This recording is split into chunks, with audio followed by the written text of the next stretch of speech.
Assalamualaikum warahmatullahi wabarakatuh. Ketemu lagi dengan saya Febi Adinda. Setelah kita observasi secara gaib tadi di sana, memang dulu pernah terjadi pembantaian. Museum Brawijaya, banyak sekali kejadian dan peristiwa. Kenapa kok sampai museum ya? Kalau museum pasti kan ada kejadian-kejadian peristiwa besar yang tidak boleh dilupakan. Di sejarah-sejarah, di pelajaran-pelajaran sejarah pemirsa tentang pembantaian massal gerbong neraka atau gerbong maut.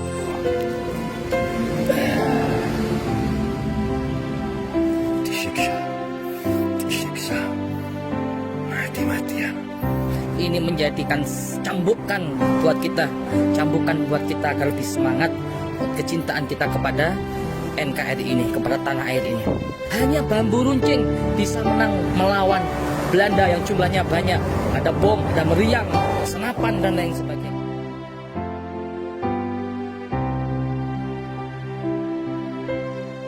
Assalamualaikum warahmatullahi wabarakatuh. Ketemu lagi dengan saya Febi Adinda. Kali ini saya dengan tim kru Gus Idrus Official akan menguak tentang Museum Brawijaya. Kita tidak mungkin menggali informasi di sini karena di sini cukup terang. Maka dari itu jinnya kita akan menarik di suatu tempat. Saya dan bersama tim kru Gus Idrus Official sudah berada di titik lokasi untuk menggali informasi tentang Museum Brawijaya. Bahwasanya setelah kita observasi secara gaib tadi di sana, memang dulu pernah terjadi pembantaian, dan lebih lanjutnya akan dijelaskan oleh guru spiritual kita Gus Idrus Al-Marbawi. Silakan. Assalamualaikum warahmatullahi wabarakatuh. Selamat malam. Semoga kita semua diberikan kesehatan, diberikan rezeki yang banyak, rezeki yang barokah, rezeki yang halal, dipanjangkan umur kita, dan dikabulkan semua doa-doa kita. Amin, amin ya rabbal alamin. Museum Brawijaya, banyak sekali kejadian dan peristiwa. Kenapa kok sampai museum ya? Kalau museum pasti kan ada kejadian-kejadian peristiwa besar yang tidak boleh dilupakan. Ada sejarah besar yang mana bangsa Indonesia ini tidak boleh melupakan peristiwa tersebut tentunya.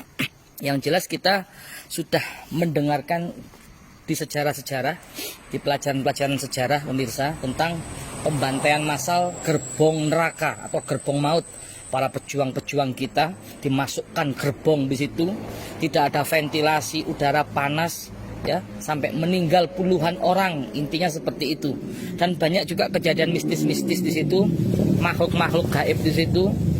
Para penjajah Belanda tadi saya melihat itu jin yang menyerupai pakaiannya pakaian militer Belanda tapi tanpa kepala, jalan juga ada, macam-macam lah. Yang jelas itu nggak penting ya. Yang penting kita akan kuak sejarah biar nambah wawasan, biar nambah ilmu. Kita akan kuak sejarah pembantaian massal para pejuang bangsa kita. Yaitu kita akan kuak sejarah itu. Jadi pembantaian massal pejuang-pejuang kita dulu yang mengorbankan nyawanya demi berdirinya bangsa kita ini. Maka dari itu kita insya Allah langsung memasukkan salah satu korin pejuang ya, korin pejuang yang mana akan menceritakan sejarah waktu itu pembantaian di gerbong maut itu, yang katanya ada di Bondowoso, di Surabaya, Jember dan lain sebagainya. Kita akan masukkan salah satu korin pejuang itu, yang mana korban juga pembantaian massal itu mas.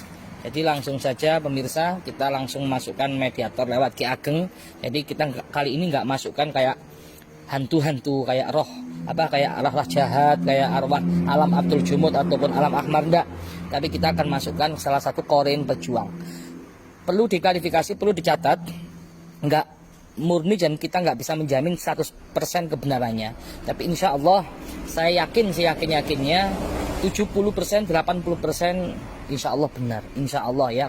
Karena korin itu mulai dia lahir sampai dia meninggal itu tahu betul, persis betul karakternya, cara bicaranya, cara sikapnya itu persis betul. Makanya kita akan masukkan salah satu korin pejuang. Semoga bermanfaat. Dan andaikan video ini bermanfaat, jangan lupa untuk support terus video ini, karena hasil dari video ini untuk kebutuhan pembangunan pesantren. Oke, langsung saja Mas Anam, silakan langsung ke mediator Ki Ageng Prayitno. Pak Dinda, saya sama Mas Anam, silakan. Sudah siap Ki Ageng?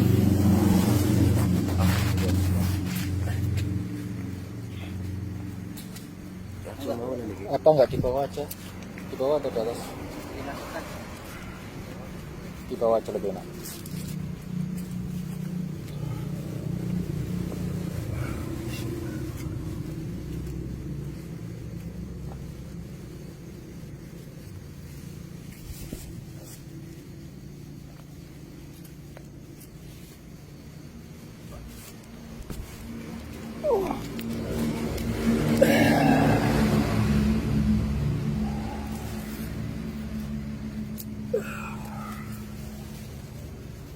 Assalamualaikum. Waalaikumsalam. Kalian siapa? Kita ingin mencari informasi tentang pejuang Pak. Waktu Bapak di gerbang maut. Agak keras ya suaranya, biar masuknya jelas. Banyak kendaraan. Belum tahu ya. Belum tahu. Belum tahu, karena maka dari itu kami ingin mencari informasi. Sudah tahu saya apa belum?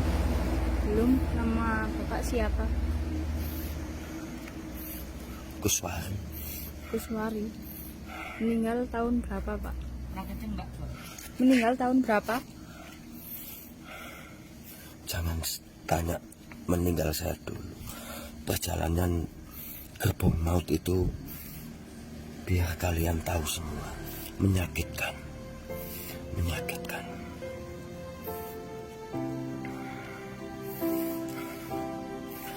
Apa kok dibilang gerbong maut?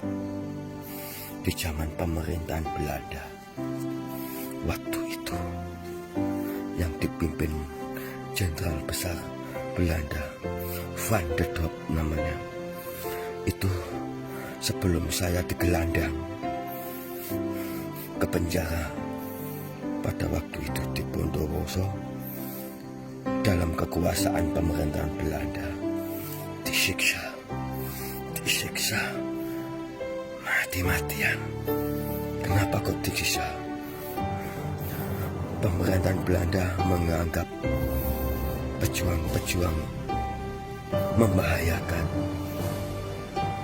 Ini kalau saya ceritakan semuanya satu malam gak tuntas.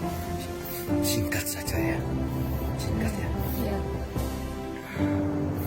Setelah saya digelandang ke penjara, saya kira-kira 1 minggu kemudian teman saya rumahnya digerebek, disiksa. Dalam kurun 3 hari dia dikurung di dalam WC sama pemerintahan Belanda, disiksa. Tidak ada ampun sama sekali. Allahu Akbar. Tidak ada ampun sama sekali. Sungguh kejam. Namanya Singgih. Itu dari Jember. Gak tahu. Sebelum saya datang di penjara Bondowoso sudah penuh. Sampai gak muat menampung pejuang-pejuang.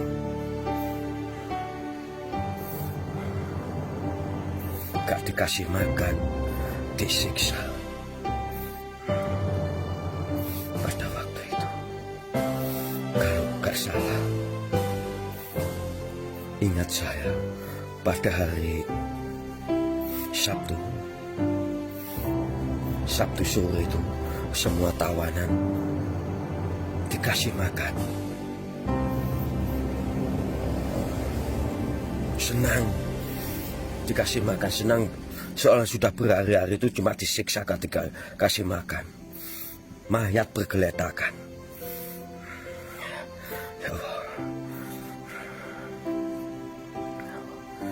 Pada malam minggu waktu itu tanggal 23 September tahun 1947 sekitar pukul 2 malam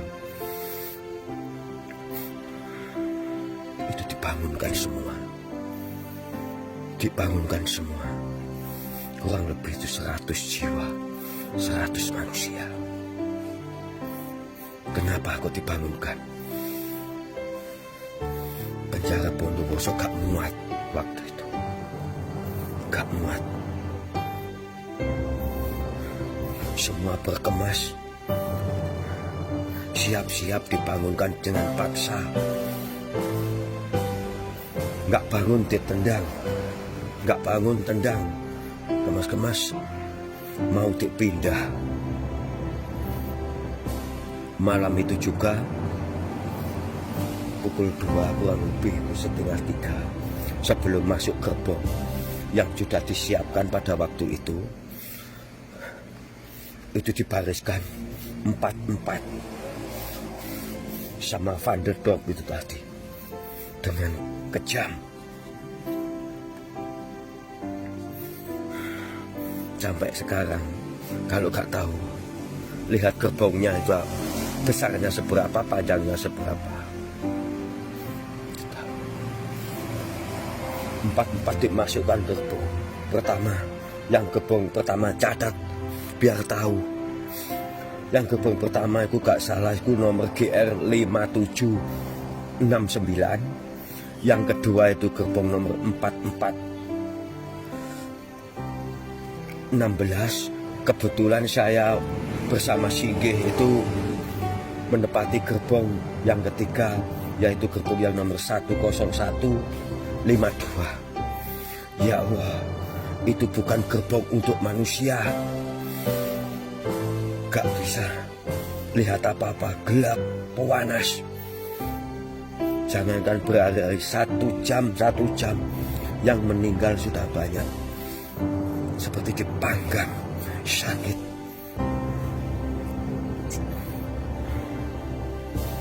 Apa yang kalian tanyakan lagi? Kurang jelas.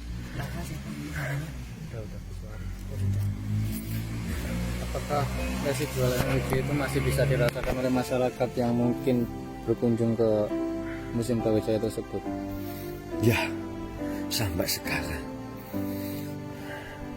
Namanya gerbong maut itu membawa maut, nyawa orang banyak. Bayangkan, sekecil itu membuat orang itu 100 itu yang meninggal sudah banyak, lalu dibagi.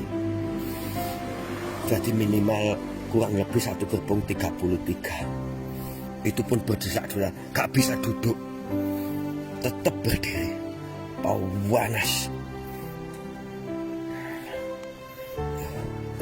Jadi pembantaiannya itu ditutup gerbong tanpa ventilasi udara, Ya. seperti itu. Dan satu gerbong itu kalau boleh saya tahu berapa orang? 33. 33. Dan di situ ada berapa gerbong tadi? Kurang jelas saya. Kalau setahu saya, kan saya menepati waktu itu gerbong nomor 10152 itu yang ditujukan dari Bondowoso dulu zaman pemerintahan Belanda, Van der Dorp itu Surabaya itu tepatnya di Puputan. Kalau sekarang tak, saya nggak tahu. Itu penjara yang di Puputan. Kalau sekarang saya nggak tahu.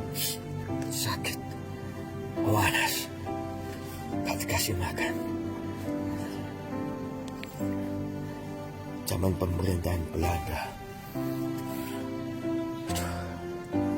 Coba diingat, tolong kirim doa. Apa yang perlu kalian tanyakan? Sampai sekarang gerbong yang menuju Puputan itu lalu dibawa ke area Malang. Sekarang ada di Museum Brawijaya ya. Bahkan sebutan gerbong maut itu pasti ada koren-koren selain saya banyak. Apakah koren tersebut bisa menunjukkan keberadaan mereka kepada pengunjung? Ya, kalau gak salah waktu ada pelajar, foto-foto di gerbong itu ada penampakan, entah itu kuntilanak atau jin, saya kurang tahu. Yang penting penampakan di gerbong itu dalam itu seorang wanita Coba telusuri pasti ada sampai sekarang. Tolong diungkap gak apa-apa, biar orang Malang tahu gerbong maut perjalanannya gimana. Terus yang saya mau tanyakan lagi, di situ mitosnya seperti ada makhluk astral yang sosoknya seperti noni Belanda. Ya, Nah, pasti ada tuh di situ. ya, Dan juga sering menampakkan diri di situ. ya. Apalagi di foto-foto pasti dia menampakkan diri. Sebenarnya itu ingin menyampaikan informasi apa? Menunjukkan seperti itu atau cuma ingin saya di sini, saya ada di sini cuma itu, atau memang usil atau ingin menyampaikan informasi kepada masyarakat yang ditampakinya. Ya, tolong disampaikan, khususnya pelajar-pelajar, jangan dilupakan perjuangan saya dulu bersama teman-teman. Menyakitkan sekali. Tolong diingat, khususnya para pelajar-pelajar, biar tahu perjalanan gerbang maut dari Bondowoso menuju Bubutan Surabaya. Kalau zaman Belanda dulu, kalau sekarang saya nggak tahu.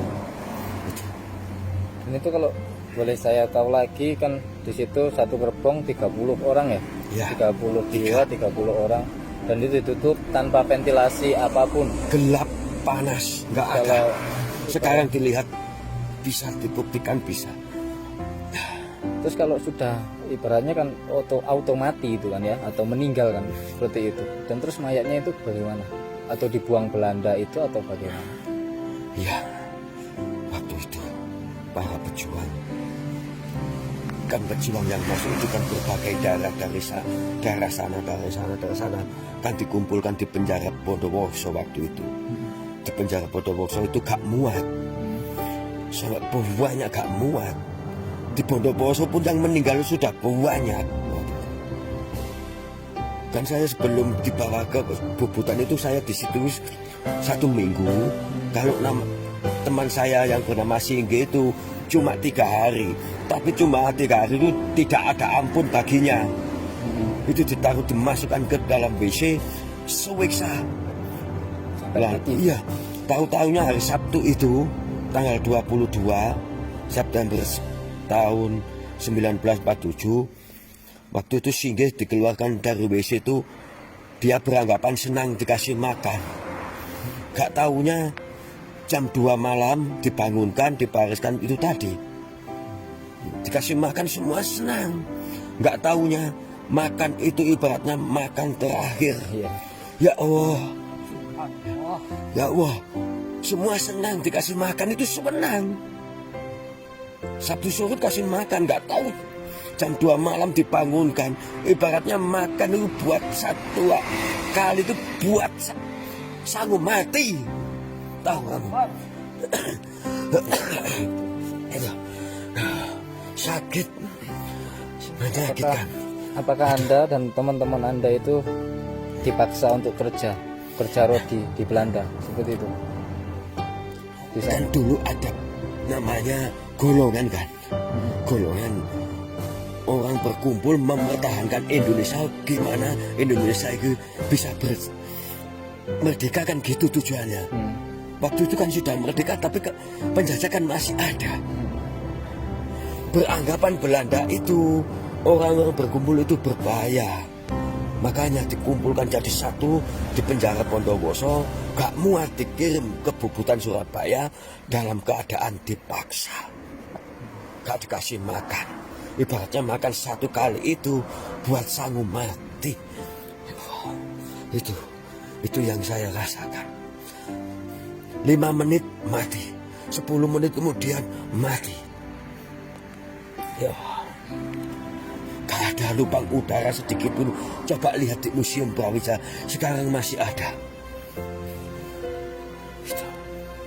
Coba tanya-tanya, pasti tahu. Saya menempati gerbong 10152 bersama Singgih yang disiksa di Jember, rumahnya digerebek waktu itu. Disiksa itu Singgih di penjara Bondowoso 3 hari, kemudian dipaksa 3 hari itu nggak dikasih ampun. Di dalam WC nggak dikasih ampun. Kalau saya 1 minggu masih ada ampunan 1 jam, setengah jam, masih ada pukul lagi. Untung nggak pecah. Terus Anda sendiri wafatnya tahun berapa, tanggal berapa, hari apa? Saya tahun 1947 dikirim dari Bondowoso ke Bubutan. Lama, gak lama. Lebih dulu saya daripada Pak Sigit. Itu. Lebih tepatnya tanggal berapa? Saya, aduh, jangan kasihan keluarga saya. Bahkan keluarga saya sekarang masih ada. Asalnya dari mana, Pak? Goswari ya? Gus Mari sama Pak Sigit. Jember Sigit. Kalau Bapak sendiri dari mana asal? Jember.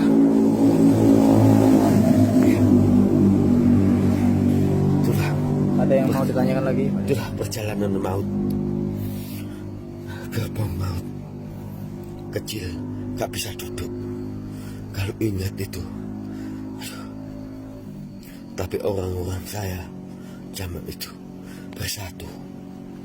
Jadi Tetap mempertahankan bangsa dan negara.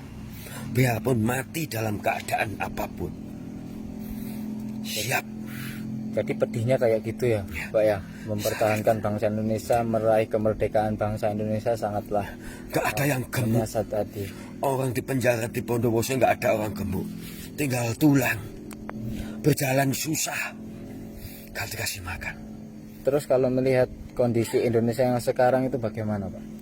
Ya, dijagalah yang sebaik-baiknya. Namanya tanah air Indonesia. Bangsa kita, bangsa Indonesia. Harus tetap bersatu. Itulah cita-cita pejuang dulu. Orang Indonesia. Itu. Ada yang tanyakan lagi? Tanya, kalau saya menyebutkan 33 pejuang yang di kereta nomor 10152, soalnya tuh pejuang dari manapun jadi satu, apalagi di gerbang yang nomor 5769 entah dibawa kemana, yang nomor 4416 semua itu tujuannya dibawa ke Bubutan waktu itu, tapi gak bisa lihat pada malam hari. Itu senang dipindah, gak taunya duduk gak bisa, bernapas ini susah, panas, duduk gak bisa, tetap berdiri.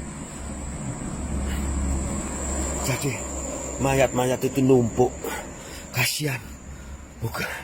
Mudah-mudahan. Ya Allah, ya Allah. Insya Allah kami Bayangkan perjalanan Bondowoso menuju Surabaya, Bubutan kalau zaman dulu. Zaman pemerintahan Belanda, Van der Dop itu namanya, kejam sekali orangnya, kejam, nggak ada ampun baginya. Nggak ada ampun. Tapi alhamdulillah Pak, ya bangsa Indonesia sekarang sudah merdeka berkat bapak-bapak dulu yang perjuangkan bangsa kita, negara kita, Kesatuan Republik Indonesia, dan tetap kita sebagai generasi muda ingin selalu meminta doa agar lebih baik bangsa Indonesia ke depannya. Indonesia zaman waktu itu bisa merdeka itu semata-mata satu kekompakan. Itu hanya bersatu. Waktu itu bersatu. Gak ada kata-kata tidak kalau bersatu. Dalam pimpinan ulama-ulama besar Indonesia waktu itu. Itu. Mudah-mudahan Indonesia tetap Indonesia yang bersatu, aman, tentram. Ada lagi Mbak Nida mau tanyakan? Ingat Itu yang saya tahu. Itu zaman pemerintahan Belanda yang saya alami pada waktu itu. Itu yang menyakitkan, menyedihkan, sakit. Sakit sekali. Kalau veteran zaman dulu pasti tahu. Pasti tahu. Mungkin tahu. Bahkan orang yang masih hidup, mungkin yang kelahirannya tahun 1925, mungkin ada yang masih hidup itu bisa ditanya. Mungkin tahu yang kawasan Malang. Tahu. Kalau Banyuwangi, Jember, kalian tanya pasti tahu. Pak Kuswari sama Pak Singgih pasti tahu. Ya, pejuang tahu itu.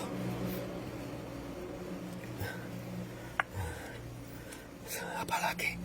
Ya kami cuma dari tim Gus Idris Official Channel YouTube ingin menyampaikan kepada viewer khususnya yang melihat video ini bahwasanya setelah tadi kita menggali informasi lewat korin dari Bapak ini, semoga saja sebagai generasi muda agar bisa lebih merawat bangsanya sendiri, bahwasanya dulu perjuangannya sangat tidak mudah.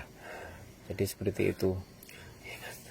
Pesan, saya pesan, kalau kalian bisa menyampaikan, khususnya pada pelajar-pelajar Indonesia, bahkan yang SD, SMP, biar tahu perjalanan gerbang maut. Gerbang maut. Ya, biar tahu. Itu yang saya bisa ceritakan. Cuma itu, selebihnya saya gak bisa. Soalnya sudah saya meninggal duluan daripada Pak Singgih waktu itu. Saya dalam keadaan sakit, raga saya sudah gak kuat, gak bisa berjalan. Waktu itu umur berapa Bapak meninggalnya? Waktu itu saya kurang lebih umur saya 34 tahun. Ya. Tadi wafatnya umur 34. Enggak, saya pas itu masih hidup. Kurang lebih saya 1 tahun kemudian mungkin, saya gak ingat. Ya Allah, ya Allah, ya Allah, ya Allah, ya Allah. Cukup sudah pemirsa, kita menggali informasi. Bagi viewer, saya pernah juga membaca di komentar Gus Idris Official, silakan Gus memasukkan seorang korin dari para pejuang. Ya, ini pejuang bangsa Indonesia, bangsa negara kita tercinta, bahwasanya dulu Indonesia ini tidak mudah untuk didapatkan kemerdekaannya. Ingat betul-betul ya, ingat betul-betul, jangan dilupakan. Saya minta pamit. Ya udah Pak, makasih ya Pak ya.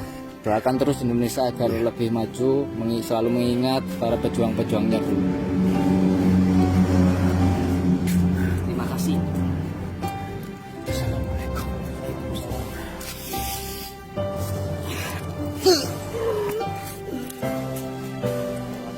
Jadi sangat besar sekali prasasti daripada pejuang kita dulu yang rela mengorbankan nyawanya demi negara kita tercinta.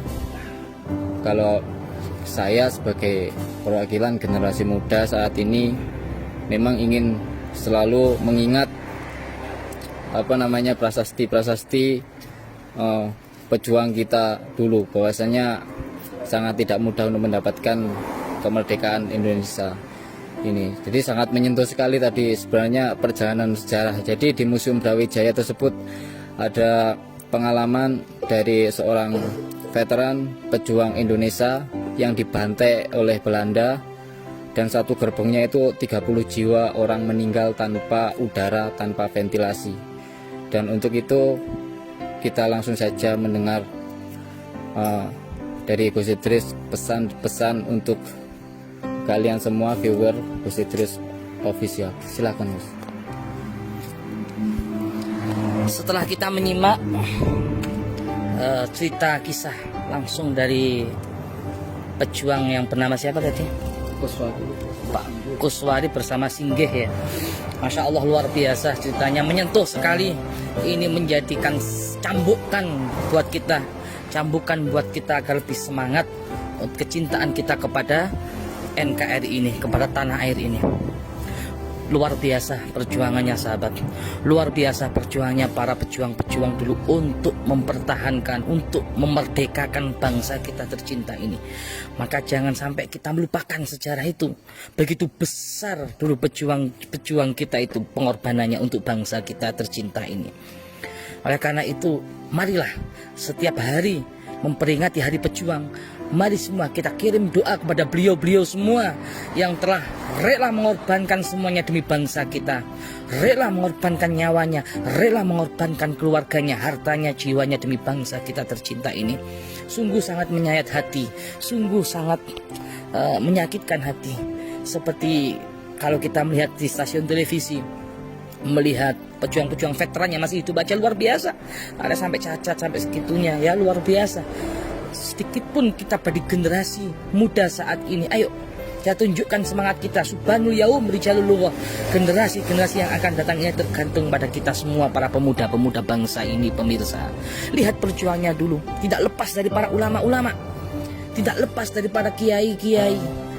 Ayo kita ikut memperjuangkan bangsa ini lewat para ulama-ulama. Ulama-ulama dululah yang memimpin perjuangan bangsa kita bersama para pejuang-pejuang kemerdekaan.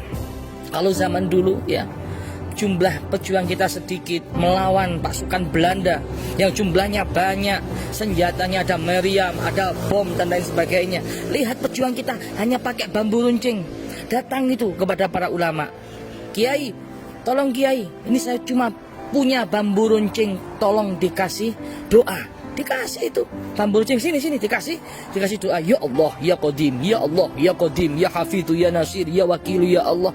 Lihat, hanya bambu runcing bisa menang melawan Belanda yang jumlahnya banyak, ada bom, ada meriam, senapan dan lain sebagainya. Itulah pemirsa perjuangan ulama. Kita nggak bisa dikucilkan, nggak bisa dilupakan perjuangannya beliau. Lihat dalam Al-Quran, kaming fi'atin qalilatin ghalabat fi'atan katsiratan biidznillah. Walaupun jumlahnya sedikit, bisa menang melawan jumlahnya yang banyak. Kenapa? Biidznillah. Kalau zaman dulu seperti itu. Lihat pejuang-pejuang kita, Allahu Akbar, seperti itu. Allahu Akbar. Kalimat takbir ini nggak boleh kita lupakan begitu saja. Dengan kalimat takbir inilah Allah Maha Besar membakar semangat kita para pejuang-pejuang, jiwa-jiwa pejuang. Itu yang dapat saya sampaikan. Oleh karena itu, kita selaku generasi penerus bangsa ini, jangan kita sia-siakan pengorbanan para pejuang-pejuang, terutama jangan sampai lupa pesan saya pada para ulama-ulama. Ya, ulama-ulama itulah berkah beliau-beliau. Bangsa kita tercinta tidak luput, tidak lepas dari darah para ulama, darah para kiai, darah para habaib. Ya, makanya terkadang itu jujur saya sakit hati ketika melihat para ulama-ulama kita dituduh, para ulama-ulama kita difitnah, para ulama-ulama kita dituduh anti NKRI. Ya Allah ya Karim, beliau para kiai kita, beliau para ulama kita, beliau para habaib ini yang dulu rela mati-matian darahnya, jiwanya untuk bangsa NKRI tercinta ini, pemirsa. Oleh karena itu, ayo, tanpa jasa beliau para kiai, tanpa jasa beliau para ulama, tidak akan pernah merdeka bangsa kita. Para pejuang-pejuang menunggu komando para ulama, menunggu komando para kiai-kiai zaman terdahulu, pemirsa. Mungkin itu saja yang dapat kita sampaikan. Tanamkan dalam hati kita pejuang. Kadang kita disuruh menghafalkan lagu pejuang aja kita nggak hafal. Gimana rasa cinta kita kepada tanah air? 17 Agustus, Garuda Pancasila, sorak-sorak bergembira, halu-halu Bandung. Gimana kalau kita perang kayak pejuang kita dulu, sampai disiksa seperti itu, pemirsa. Nah, intinya itu, ayo sekarang kita ingat betul sejarah bangsa kita berdiri. Nggak langsung merdeka seperti ini dulu. Kita nggak bisa langsung kumpul-kumpul enak ke mall, ke diskotik ya, enak-enak. Pemuda-pemuda sekarang ada shopping dulu, nggak bisa. Dentuman bom di mana-mana. mau sholat, mau ngaji, dua aja meriam bom dan lain sebagainya. Sekarang sudah enak berkah jasa beliau-beliau lah, para pejuang-pejuang kita. Lihatlah luar biasa pengorbanannya Kak, nggak sampai duduk-duduk manis, santai-santai seperti kita pulang dari kerja bisa ngobrol santai-santai, dimakan di pinggir jalan dengan keluarga, anak, istri. Nggak sampai seperti itu dulu. Tiap hari selalu perang. Itulah pemirsa perjuangannya. Mudah-mudahan dalam kisah ini, dari video ini, mudah-mudahan bisa membakar semangat kita, kecintaan kita terhadap NKRI, bangsa kita tercinta ini. Apabila ada kurang lebihnya dari video ini, kami mohon maaf yang sebesar-besarnya, karena manusia ada keterbatasan. Yang baik ambil positifnya, yang baik, yang buruk nggak usah diikuti dalam video ini, nggak usah dipakai ya. Kita ambil karena manusia punya keterbatasan. Al-insanu ma'al khata' wa nisyan. Mungkin itu saja yang dapat kami sampaikan. Ihdinas shiratal mustaqim. Wassalamualaikum warahmatullahi wabarakatuh. Waalaikumsalam warahmatullahi. Cukup sudah ekspedisi tim Gus Idrus Official malam ini kita sudahi. Soalnya tadi dari Museum Brawijaya kita sudah melakukan ekspedisi di rumah angker di situ. Jadi alhamdulillah kita dapat 2 video ekspedisi yang sangat melelahkan, dan bagi kalian perlu kalian ketahui, jangan pernah menonton video ini sendirian, bahwasanya makhluk tak kasat mata selalu hidup berdampingan dengan Anda. Untuk itu Gus Idrus Official Channel ini suatu informasi, suatu ilmu yang sangat berharga pada kalian semua, seperti contohnya sejarah ini tadi, korin dari seorang pejuang. Dan untuk itu kalian harus support terus channel Gus Idrus Official dengan cara subscribe, like, share, dan komen. Bahwasannya barang siapa orang yang membagikan sebuah kebaikan, pasti Allah akan membalas dengan kebaikan juga. Cukup dari saya, presenter Anam XPT. Assalamualaikum warahmatullahi wabarakatuh.